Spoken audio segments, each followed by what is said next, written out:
I work part-time at Aldi to pay for college, and usually the closing shift is very good, just getting things and locking everything.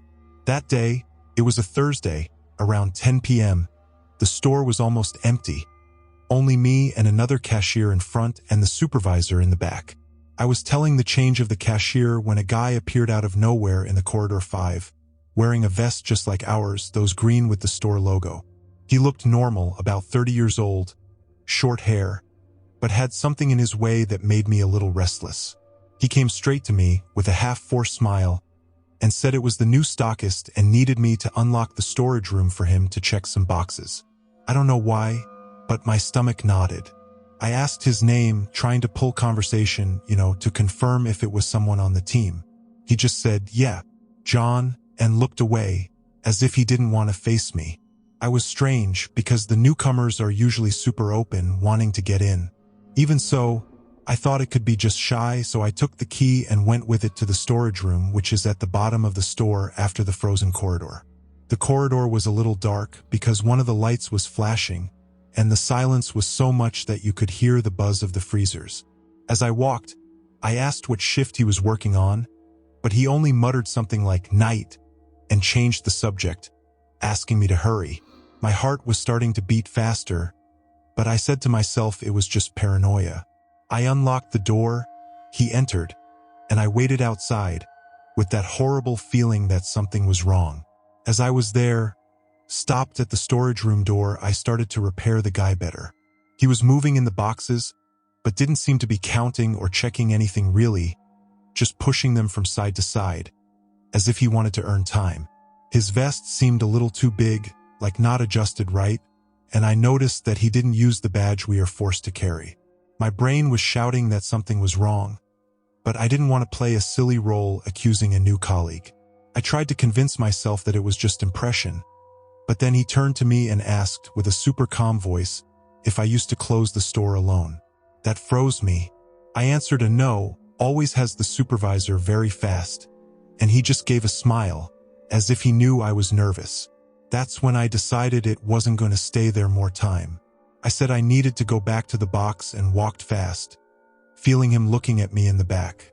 When I arrived at the cashier, my colleague was finishing serving a client, and I told me softly what was happening. He also found it weird and said he had not heard of any new stockist. At this point, the supervisor, Carlos, came from the back, and I practically ran to tell him everything. I talked about the guy, the vest, the storage room, and Carlos frowned, saying that he had not hired anyone new. He asked me to show where the guy was, and we came back to the storage room. My heart was in the mouth, thinking that the John would still be there, but when we arrived, the room was empty. The door, which I was sure I locked, was ajar, and Carlos got white. He looked at me and said, "Are you sure you locked that?" I swear I locked it, but I started to doubt myself. Carlos, who is usually super quiet, was visibly tense. He asked me to stay in the cashier with the other colleague and went straight to the office to check the security cameras. I was shaking, trying to focus on work, but I could only think of that guy and the way he looked at me. My colleague, Lucas, tried to calm me down, saying that perhaps it was just a misunderstanding, but I knew it wasn't. About 15 minutes later, Carlos returned with a face that I had never seen, like, really scared. He said he saw the guy in the cameras, but it wasn't just him entering the storage room. Before calling me, the guy was moving in the back door lock, as if testing he could open. The worst? The camera didn't take his face right because he kept his head down, as if he knew where the cameras were. That gave me a cold in the pimple that doesn't explain. Then Carlos decided to check the entire store, if the guy was still there. He and Lucas went to the corridors while I stayed in the cashier with the phone in hand, ready to call police if I needed. The store was so quiet that every noise, like the wind knocking on the entrance door, made me jump. I kept looking at the dark corridors, imagining that guy coming out of nowhere. Carlos came back after about 10 minutes, saying that the side door, which gives the back of the back, was unlocked, and he was sure he was locked before. He thought the guy came out there because there was no one else in the store. Even so, he locked it all over again and said he was going to call the police to make a police report, just for security. I was so nervous that I could barely speak, just shaking my head as he explained. While Carlos spoke to the police over the phone, I couldn't stop thinking about what could have happened. Like, what if I had entered the storage room with it? What if he had locked the door? My head was 1,000, imagining him planning a theft or something much worse. I kept looking at my hands, which didn't stop shaking, and the frozen hallway, which now seemed the frightening place in the world. Lucas tried to distract me, talking about the weekend's football game, but I barely listened. All I could think was that strange smile of the guy and the way he asked if I closed the store alone. It was as if he wanted to know if I was vulnerable. Just remembering, my stomach rolled, and I felt a tightness in the chest I didn't explain. Police arrived about 20 minutes later, 2 uniformed guys that seemed half bored at first. Carlos showed the camera images and they wrote it all down, but they said that, as nothing was stolen, there was not much to do but record the case. They checked the storage room and the side door, and one of them noticed that the back door lock had marks, as if someone had tried to force before. It only got worse because it confirmed that the guy was not just a curious.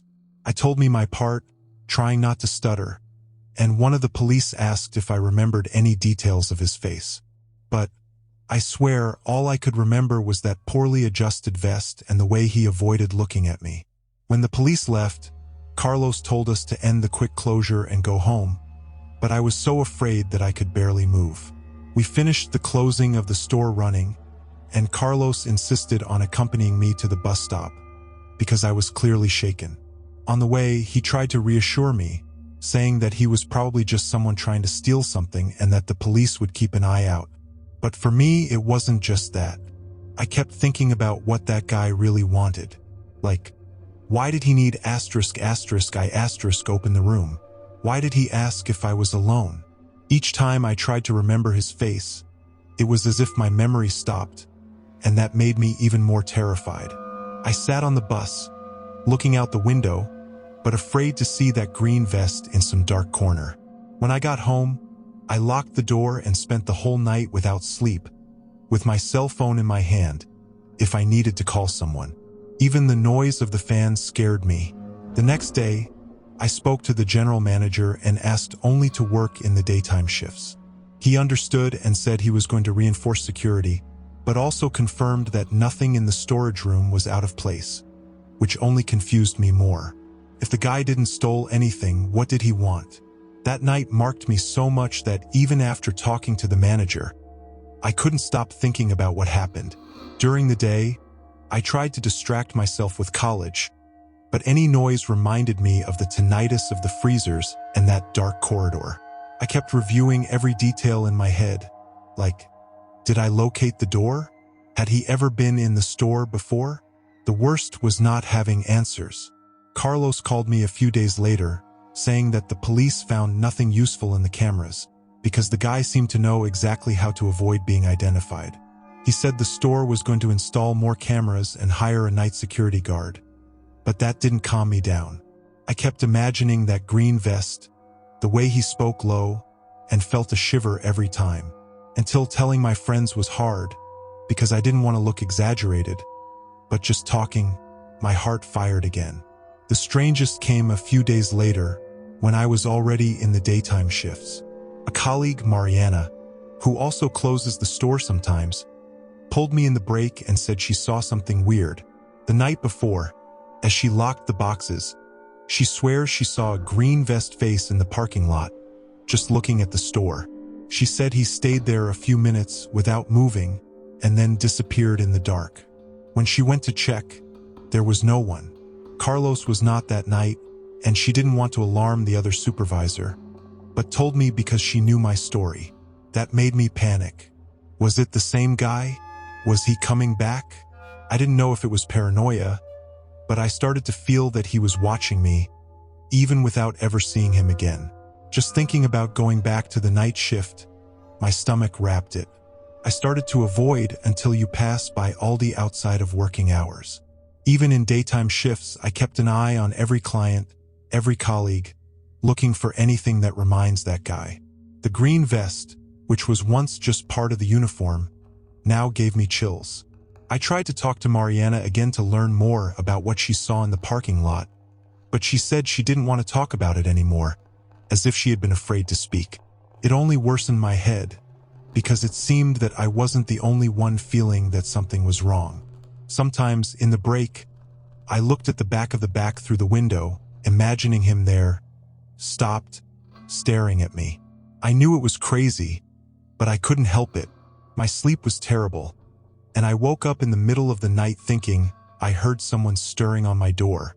It was like that guy had left a shadow on me. And then, out of nowhere, everything stopped. There were no reports of strange guys, no unlocked doors or anything. The manager said the new cameras were working and the police made rounds for a while, but they found nothing. Mariana never mentioned what she saw, and Carlos said she was probably just a thief who gave up. But I didn't swallow it. Since someone plans something like that, it moves in locks, pretends to be an employee, and then just disappear? It made no sense. To this day, I don't know who he was or what he wanted, and it kills me. I still in the daytime shifts, but every time I pass the frozen hall, I feel it there, as if I were still watching me. It's a feeling that doesn't explain, and I never felt safe in that place.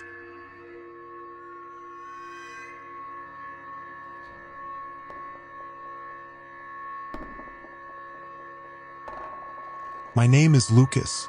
I am 28 years old, and I work as a night stockist in a Kroger in a suburban area here in the US.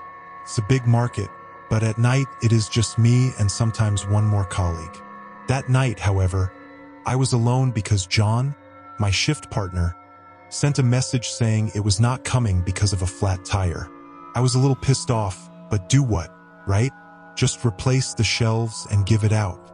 I started the shift around 11 p.m., all normal, the empty market, only the noise of air conditioning and that generic supermarket music playing low.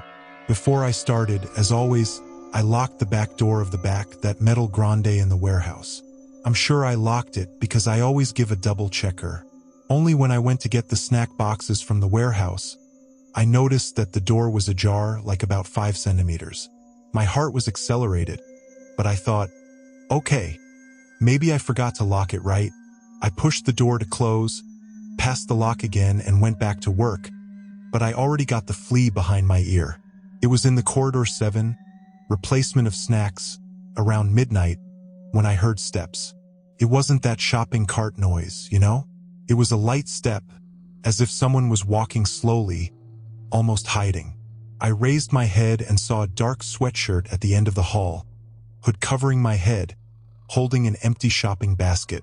He was looking at the shelves, but he took nothing, just ran his hand on the Dorrit packages as if he had choosing. I found it strange, because the market was closed to customers since 10 p.m., and I hadn't seen anyone in. I went to him, trying to look quiet, and said, "Hey man, the store is closed, you need help?"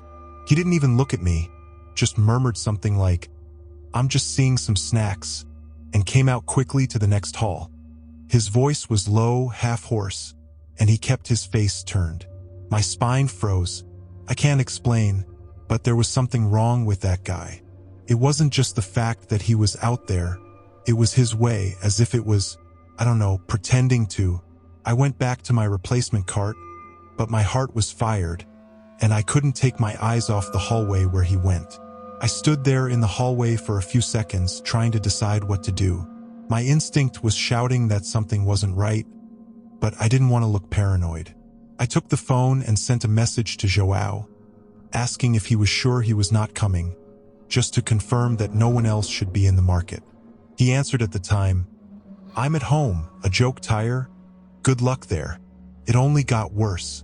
I decided to take a walk around the corridors to see where the guy had gone. As he walked, the silence of the market seemed heavier, as if the air had become denser. I arrived at the beverage corridor, and there was him again, standing in front of the refrigerators, still with the empty basket. He was on his back, but I swear I felt him watching me by the reflection of the refrigerator glass. I tried to keep calm and said, louder this time, "Dude, really? The store is closed, you need to leave." He turned his head very slowly, just enough for me to see the corner of his eye, and said, in such a calm voice that he gave me chills, "Relax, I'm going," and walked to the deposit side. At that moment, I knew I couldn't let it go. I ran to the counter where I keep my things and took the landline to call my manager, Roberto. As she dials, I kept my eyes on the corridors, afraid that the guy appears out of nowhere. Roberto answered half a grog, because it was late, and I explained everything.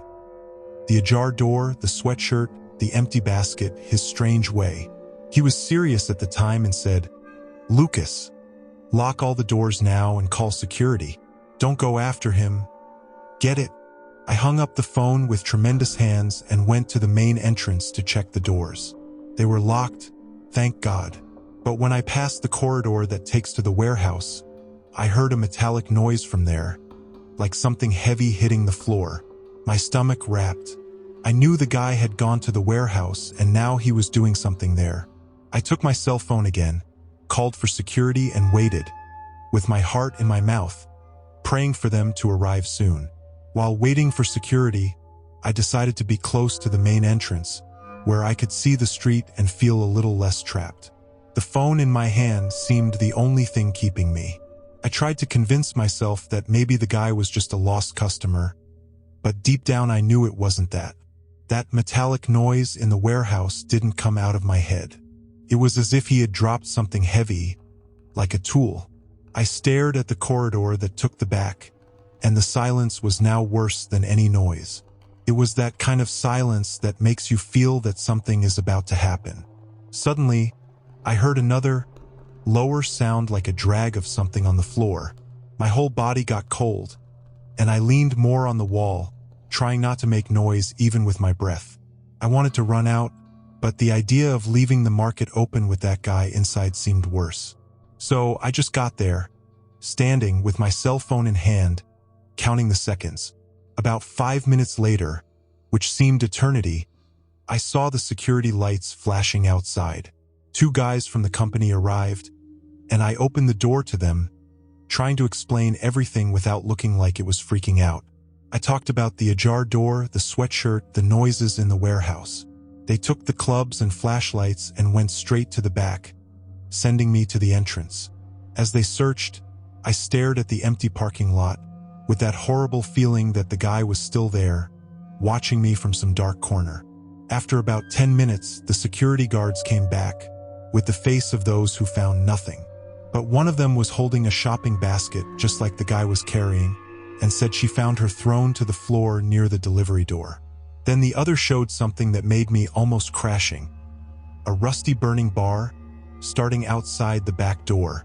"It seems that someone tried to force the entrance," he said. My blood became ice. The security guards asked me if I wanted to call the police, and I said yes because seriously that break in bar was no joke. While one of them turned on, the other took me to the back to show where they found things. The delivery door was closed now, but it had fresh marks on the side, as if someone had forced with something pointed. Seeing that gave me a knot in my throat. I remembered having locked the door at the beginning of the shift, so how was she ajar before? The security guard pointed to the basket thrown on the floor in the corner of the warehouse and said, "He must have run when he heard us coming." I could only think that if I hadn't called Roberto or security, maybe that guy had done something worse. I stared at the stacked boxes in the warehouse, imagining it hidden back there, waiting for me to distract myself. My head was 1,000, and I couldn't stop shaking, even with the security guards by my side. Police arrived about 20 minutes later, 2 officers with flashlights and notebooks. I told you all about again. The sweatshirt, the empty basket, the noises, the door ajar. I showed the burglary bar that the security guards had left the wall leaning against. One of the police took the bar with a cloth and placed in a plastic bag, saying they would check fingerprints. They searched the entire market, from corner to corner, but they found no one. What made me more terrified was when one of them said the back camera was off. Off. I know she was working the week before, because Roberto had shown me a video of a delivery man who knocked down a few boxes. So either the guy knew what he was doing or someone had moved the camera before. The police scored everything, gave me a card with a number to call if I saw something strange again, and left. But I knew I wasn't going to sleep quietly anytime soon. After the police left, the security guards told me to finish the shift and go home. But, man, I couldn't even think about returning to the warehouse. I stayed at the main entrance, pretending to get some things at the counter, just so I don't have to go through the dark corridors. The market, which always seemed a little boring and normal, now seemed a completely different place, as if each shadow hid something. I looked at the clock every 2 minutes, telling the seconds to give 3h in the morning and I can lock it out and leak. But before leaving, I decided to give a last checker in the warehouse, just to make sure everything was locked. I took the counter flashlight because the light there is weak, and I walked slowly. When I arrived at the delivery door, I saw that it was tightly closed, but it had a strange smell in the air, like something metallic mixed with mold. I don't know how to explain, but that smell gave me a tightness in my chest, as if it were a warning for me to get out quickly. I went back to entrance, locked everything and went out for the parking lot. The air of the night was cold, and the silence outside was almost as heavy as inside. As I walked to my car, I couldn't stop looking around, afraid to see that hidden sweatshirt in some corner. When I got in the car and locked the doors, I felt a relief, but it didn't last long. On the way home, my head kept passing everything. The ajar door, the empty basket, the break-in bar, the camera off. What if that guy wasn't just trying to steal? What if he was planning something worse? To this day, I don't know who he was or he wanted, and that's what scares me most. I got home, locked the door and stayed awake until the sun was born, with my cell phone, if I needed to call someone. What's worse is that the next day, Roberto told me they found no fingerprint in the break-in bar, and the case was just that. Since that night, I have never felt comfortable working alone at Kroger. I came back to the next week, but now I carry a pocket knife in my pocket and check the doors about 3 times before I start. Roberto installed a new camera in the back, but to be honest, it doesn't make me more peaceful. Every time I pass the beverage corridor or the warehouse, I feel a cold in my pimple, as if that guy could still be there, hidden in some corner. Sometimes, when I'm repositioning the shelves, I swear I hear light steps, but when I look, there is no one. It may just be my head, but after that night, I have no doubt anything. What's worse is that no one ever found out who that guy was. Police did not find clues, and the case simply died. I wonder if he had done it before, if he has entered other places like this, just waiting for the right time to act. To this day, I can't explain what happened. It was all so fast, so strange, and then stopped out of nowhere, as if the guy simply evaporated. I don't know if he wanted to steal, if he was testing his doors, or if he was something more ominous.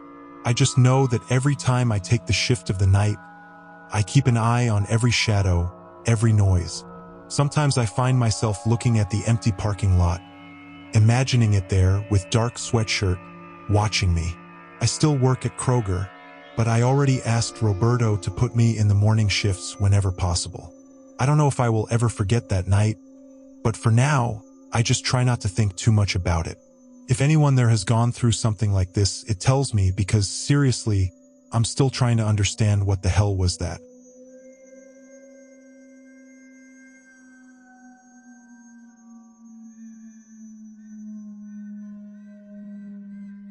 I never thought my weekly shopping routine could turn into one of the scariest moments of my life. I have been working as a teacher for almost 15 years and, like anyone normal, I have a habit of shopping at Safeway near my house every Thursday after office hours. I knew each corridor of that place, greeted the same employees, and had already decorated where each product was.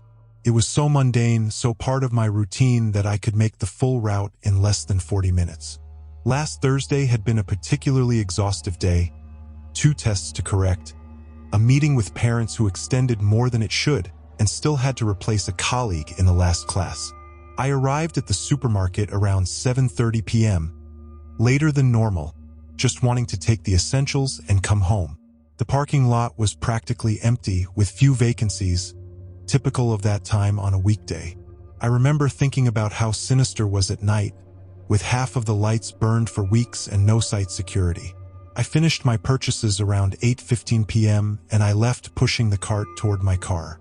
It was loaded with at least 6 heavy bags, and the temperature had fallen considerably. I felt that irritation for having to go home so late and still need to prepare classes for the next day. When I opened the trunk to store the shopping, I noticed a woman stopped a few meters from me. She wasn't there when I got to the car, I'm sure. It seemed to have emerged out of nowhere. At first, I didn't give much importance and kept keeping the bags. That's when she started to approach slowly. She was a 35-year-old woman, shoulder-length brown hair, dressed in jeans and a gray jacket that looked too big for her. It had a common look, the kind of person you cross on the street and forget a second later. But there was something in her eyes that instantly warned me, a strange fixation, as if studying me.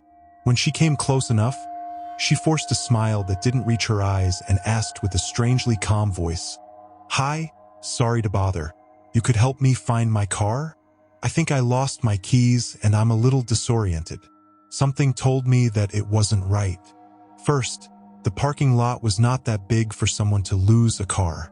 Second, if she had lost the keys, how did she intend to get into the vehicle? Even so, I tried to be polite. "I'm sorry for the situation. It would be best to look for a security guard or someone from the store who can help you," I suggested as I closed my trunk, wanting to close that conversation soon. It was then that she stepped towards me, diminishing the distance between us in a way that made me feel extremely uncomfortable. "No, I don't want to bother anyone from the store. You look so kind. I could just follow me a little while I look? I promise I won't take much of your time." The way she spoke was strange, as if she was reciting a rehearsed text. It was not natural, and as I asked for my help, his eyes kept deflecting to my bag, and then to my car, as if making a mental inventory of everything I had at that moment. "What part of the parking lot did you leave your car?" I asked, trying to evaluate your reaction. She hesitated for a few seconds, as if making an answer. "I think it was on the other side." He vaguely pointed to an even darker and isolated area of the parking lot, and then it started asking questions that left me on the ultimate alert. "Do you live here? Is it a quiet neighborhood? Lives alone or with your family?" I felt a cold in my pimple. No one who really needed help would ask these questions to a stranger. My instinct shouted for me to get out of there immediately. I started to move discreetly away, opening the driver's door. "Look, I'm sorry, but I'm very tired and I need to go home. There's a phone inside the store for you to call someone or ask for help." As he spoke, he was already a little inside the car, ready to close the door. I noticed his gaze hard, the fake smile disappearing completely. "You won't help me? I just need you to follow me a little," he insisted, now with a voice that contained a note of misguided aggressiveness. I got into the car in a quick movement and locked all the doors at the same time. My heart beat so hard that I could feel it in my throat. The woman stood there, staring at me with an expression that mixed anger and frustration. She didn't insist on knocking on the window or tried to open the door, just stared at me with those empty eyes. I turned on the car with tremendous hands and turned on, watching the rearview mirror. And that's when I realized something that made me even more terrified. She didn't look at any car. He did not move toward any part of the parking lot. It simply stood watching me leave, as if I had all the time in the world. From the rearview mirror, I saw when she took a cell phone from her pocket and seemed to make a quick connection. That was definitely not someone who had lost the car keys. I left the parking lot with a wrapped stomach, checking the rearview mirror every 5 seconds, afraid of being followed. I couldn't stop thinking about what could have happened if I had agreed to accompany it to the dark part of the parking lot. All the way home, I kept looking at the rearview mirror to make sure no car followed me. I locked all the doors and windows as soon as I arrived, and checked each lock twice before I allowed me to breathe. I couldn't sleep well that night. I was passing the scene in my head, analyzing every detail of that woman's behavior. The questions about where I lived if I lived alone. They were clearly attempts to get information that could be used against me in some way. The next day, I called the Safeway and tried to talk to the manager, but the person who answered me did not seem very interested, just saying that they would check cameras and increase security. I knew that would probably not give anything. Even so, I decided to change my shopping routine for weekends when the parking lot got busier. For a few days, I completely avoided the place, preferring to drive a few miles more to go to another supermarket, even though it is less convenient. A week later, I had to go back to Safeway because they had some specific promotions that interested me, and honestly, I thought I was being too paranoid with all the situation. I decided to go during the day on a Saturday around 11 a.m., when the movement would be at the height. I parked near the entrance, in a well-lit area full of people, and made my shopping trying to convince myself that that meeting had just been an isolated incident. Maybe the woman was really confused or disoriented for some reason. I tried to rationalize, tell myself that not everyone has bad intentions. I finished shopping quickly and was in the cashier line when something caught my attention from the other side of the store. It was her, the same woman, with the same oversized gray jacket, stopped near the cleaning products section, pretending to examine some items, but her eyes were clearly facing the box area.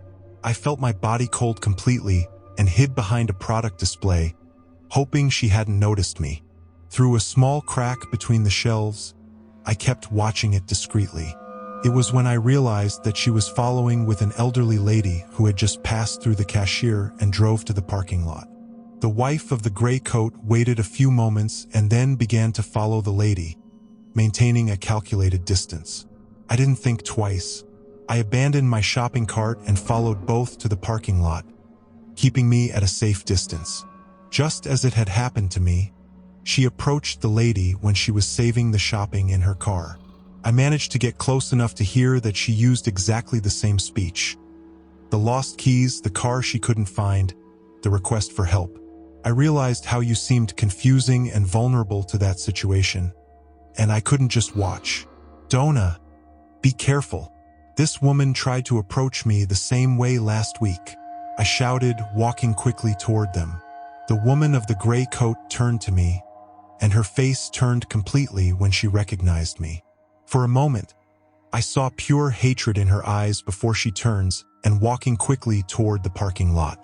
The old lady was visibly scared, looking from me to the woman who walked away. "Who is she? What did she want with me?" he asked with a shaky voice, grabbing his bag against his chest.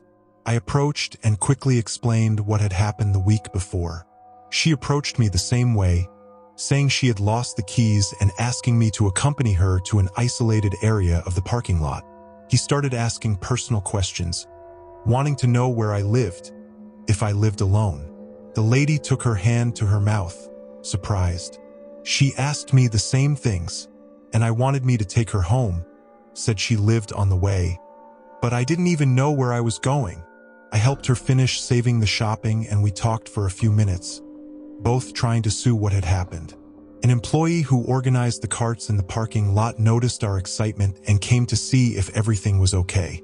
We told what had happened, and he mentioned that he had seen that woman a few times, always watching customers alone. This time I went directly to talk to the manager, taking the elderly lady with me. At first he seemed reluctant to believe, but when the parking lot confirmed that he saw the woman prowling the place several times in recent weeks, his attitude has changed. We were taken to a small room at the back of the store to check the security cameras. In the recordings, we managed to clearly see the woman of the gray coat